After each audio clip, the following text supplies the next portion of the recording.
हाँ जी, तो अप्रॉक्सीमेटली 4 साल पहले मतलब जून 2020 में जब कोविड काफ़ी पीक पे चल रहा था, हर जगह लॉकडाउन वगैरह लग रहे थे, तब मेरी कनाडा के अंदर पढ़ाई कंप्लीट हुई थी।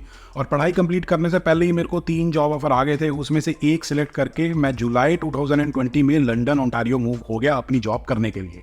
और लंदन ओंटारियो के अंदर मैंने एक घर में एक कमरा रेंट किया था और सेम घर के अंदर दूसरे कमरे में एक और पर्सन रहता था, बहुत ही बढ़िया, उससे मेरी बहुत अच्छी दोस्ती होगी और आज 4 साल बाद भी हम बहुत अच्छे दोस्त हैं। He is like a younger brother to me. IT field में वो काम करता है, लेकिन अभी रिसेंटली उसको एक मेडिकल इमरजेंसी आ गई थी जिसकी वजह से उसको हॉस्पिटल में एडमिट होना पड़ा और अप्रॉक्सीमेटली 25 दिन वो हॉस्पिटल में रहा। और जब वो डिस्चार्ज हुआ तो भाई साहब हॉस्पिटल वालों ने उसको बहुत बड़ा बिल दे दिया। और बिल देने का मतलब ये है कि उसके पास हेल्थ कार्ड नहीं था, प्रोवाइडेड कि वो कनाडा के अंदर अब पोस्ट ग्रेजुएशन वर्क परमिट पे है, पीआर उसकी प्रोसेसिंग में है, लेकिन फिर भी उसके पास हेल्थ कार्ड नहीं था। जब मैंने उससे पूछा भाई हेल्थ कार्ड क्यों नहीं था, तो बोला मेरे को पता ही नहीं था कि हेल्थ कार्ड भी बनवाना होता है, मतलब इस चीज़ के बारे में मेरे को आइडिया ही नहीं था। फॉर्चुनेटली अब जहाँ वो जॉब करता है वहाँ से उसकी एक इंश्योरेंस थी प्राइवेट, तो उसकी वजह से काफ़ी कवर हो गया उसका, लेकिन स्टिल एक डिसेंट अमाउंट का उसके सर पे डेट हो गया है।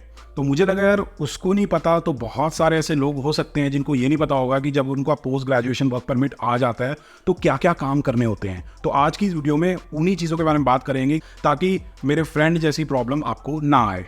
So without wasting any more time उन सारी चीज़ों के बारे में बात करते हैं। Let's get started with this video. तो बेसिकली यार जैसे ही आपको अपना पोस्ट ग्रेजुएशन वर्क परमिट मिल जाता है तो सबसे पहले आपको क्या करना है, आपको नियर बाय सर्विस कनाडा जाना है और वहाँ पे एक तो अपना सिन अपडेट करवाना है और ऑन पेपर अपना स्टेटस अपडेट करवाना है। उनको ये बताना है कि भाई अब मैं स्टूडेंट नहीं रहा, अब मैं वर्क परमिट पे आ चुका हूँ। अब ऑल्दो जब आप अपना सिन अपडेट करवाओगे तो वो सिन नंबर अपडेट नहीं होगा, वो सेम रहेगा। वो चेंज होता है जब आपको पीआर मिलती है। टेम्परेरी रेजिडेंट जब हम होते हैं तो वो सेम रहता है। लेकिन अब याद करो जब आप नए नए कनाडा आए थे, अपना सिन नंबर लिया था पहली बार, तो आपको एक पेपर मिला होगा।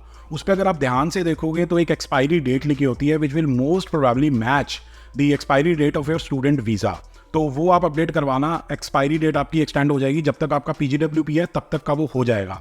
ऑल्दो नहीं भी कराते हो तो बहुत बड़ी आपदा नहीं आएगी, लेकिन ऑन द सेफ साइड अपना सिन अपडेट करवा लेना चाहिए। जब आपको कोई जॉब मिलती है, आपको ऑफर लेटर मिलता है, तो उसके बाद अगला स्टेप क्या होता है, आपको अपना सिन नंबर देना होता है। तो अगर वो नहीं है या फिर मे बी एक्सपायर्ड है तो आपको प्रॉब्लम फेस करनी पड़ सकती है।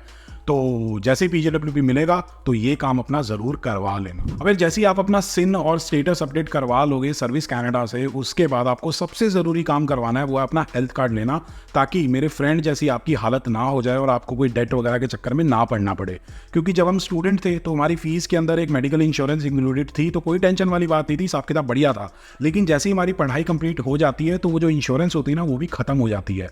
तो उसके बाद अगर हमें कोई हॉस्पिटल जाना पड़ जाता है, वॉक इन क्लिनिक जाना पड़ जाता है या फिर कोई टेस्ट करवाना पड़ जाता है, ब्लड टेस्ट, अल्ट्रासाउंड, एक्सरे वगैरह, तो वो बहुत महंगा होता है। लेकिन अगर आपके पास हेल्थ कार्ड होगा तो ये सारी की सारी चीज़ें बिल्कुल फ्री ऑफ कॉस्ट होंगी। आपका $1 भी खर्च नहीं होगा एक्सेप्ट पार्किंग वगैरह। हर प्रोविंस का अपना हिसाब किताब होता है। British Columbia, Saskatchewan, Manitoba, Alberta, Ontario, सबका अलग सिस्टम है। तो आप अपने कॉलेज के इंटरनेशनल स्टूडेंट्स डिपार्टमेंट में जाके पूछ सकते हो। ओंटारियो का मेरे को पता है कि सर्विस ओंटारियो जाना होता है, कुछ डॉक्यूमेंट्स चाहिए होते हैं। मोस्ट प्रोबेबली आपको एक फुल टाइम जॉब चाहिए होगी, आपको एक एम्प्लॉयमेंट लेटर चाहिए होगा, क्योंकि अगर आप टैक्सेस पे कर रहे हो तभी तो आपको हेल्थ कार्ड की प्रोविजन मिलेगी ना। लेकिन एक चीज ध्यान देने वाली ये है कि हेल्थ कार्ड के अंदर आपका जो विजन होता है ना, स्पेक्टिकल्स वगैरह का खर्चा, डेंटल का खर्चा या फिर जो मेडिसिन वगैरह का खर्चा होता है ना, वो सब इंक्लूडेड नहीं होता है। तो उसके लिए आपको अलग से एक प्राइवेट इंश्योरेंस लेनी पड़ेगी, या फिर जहां पे भी आप काम कर रहे हो मे बी वहां से आप इंश्योर्ड हो आपके एम्प्लॉयर से, तो उसको आप यूज कर सकते हो। अब जैसे ही आपका हेल्थ इंश्योरेंस का काम हो जाएगा, हेल्थ कार्ड मिल जाएगा, पूरे तरीके से आप सिक्योर्ड हो जाओगे, उसके बाद आपको अपना टीआरवी लेना है।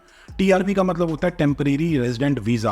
तो बेसिकली होता क्या है कि जब आपने पहली बार अपना कनाडा का स्टूडेंट वीज़ा अप्लाई किया था तो आपके पासपोर्ट पे, जो इंडिया का था या फिर किसी और कंट्री का था, उसके ऊपर एक स्टैंप लगी होगी। वो बेसिकली मल्टीपल एंट्री वीज़ा होता है। तो जब तक वो एक्सपायर नहीं होता है तो आप कनाडा से जा सकते हो, कनाडा के अंदर बार बार एंटर कर सकते हो। लेकिन जैसे ही आपकी पढ़ाई कंप्लीट हो जाती है, आपका स्टडी वीज़ा एक्सपायर हो जाता है और आपको अपना पोस्ट ग्रेजुएशन वर्क परमिट मिल जाता है, उसका मतलब ये नहीं होता है कि आप कनाडा से बाहर जाके दोबारा एंटर कर सकते हो।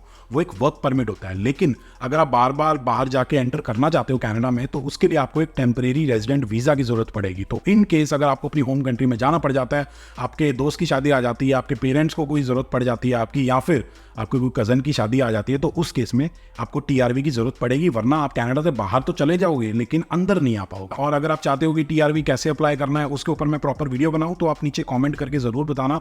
डेफिनेटली मैं उसके ऊपर एक वीडियो बनाऊंगा कि भाई क्या फॉर्म्स वगैरह भरने होते हैं, क्या सिस्टम। अब फिर जैसे ही आप अपना टीआर भी ले लोगे, उसके बाद आपको अपने पीआर के ऑप्शंस का देखना शुरू करना है। अब अगर ये 2020 या 21 का टाइम होता तो मैं ये बोलता कि यार टेंशन मत लो, पीआर किसी ना किसी तरीके से हो जाएगी, अपने करियर पे ध्यान दो। लेकिन आज के टाइम पे यार पीआर बहुत ज़्यादा मुश्किल हो रखी है, तो आपको पहले ही अपने ऑप्शंस का देखना शुरू करना पड़ेगा। मेरे हिसाब से तो स्टूडेंट टाइम पे ही आपको सीरियस हो जाना चाहिए था, ऑप्शंस वगैरह एक्सप्लोर करने चाहिए थे। लेकिन कोई बात नहीं, अभी आपके पास 3 साल का टाइम है, प्रोबेबली आपको 3 साल का पोस्ट ग्रेजुएशन वर्क परमिट मिला होगा, तो आपको आइल्स, सेलपेप या फिर पीटी कौन सा एग्जाम देना है, कितना स्कोर आपको लाना होगा, एक्सप्रेस एंट्री के अंदर आपके कितने पॉइंट्स बन रहे हैं। 2 साल बाद जब आपका 2 साल का वर्क एक्सपीरियंस हो जाएगा, आपकी क्वालिफिकेशन, आपके एज के हिसाब से आपके कितने पॉइंट्स बनेंगे, ये सारी चीज़ों को देखना शुरू करो, इसको सीरियस लेना शुरू करो। हो सके तो किसी आरसीआईसी से भी आप कंसल्ट कर सकते हो। और ऐसा ना हो कि आपको फ्रेंच देने की जरूरत पड़े और आपको आखिरी साल में याद आ रहा है कि भाई पॉइंट्स तो बन नहीं रहे, मेरे को फ्रेंच देनी पड़ेगी, मतलब फ्रेंच सीखनी पड़ेगी, उसका एग्जाम देना पड़ेगा। तो वो पहले ही शुरू कर दो ताकि आपके पास 3 साल हो फ्रेंच सीखने के लिए। अब एक चीज़ यहाँ पे मेंशन करना चाहूँगा कि मैं और मेरा पार्टनर काफ़ी टाइम से एक प्लेटफॉर्म के ऊपर काम कर रहे हैं जहाँ पे आपको सारी की सारी चीज़ों के सॉल्यूशंस मिल जाएंगे। उसका मैं लिंक डिस्क्रिप्शन में डाल दूंगा। You will be the first one to know about it. और जो भी इनिशियल डिस्काउंट्स वगैरह होंगे वो सब आपको मिलेंगे, तो आप नीचे लिंक पे जाके फॉर्म फिल कर सकते हो।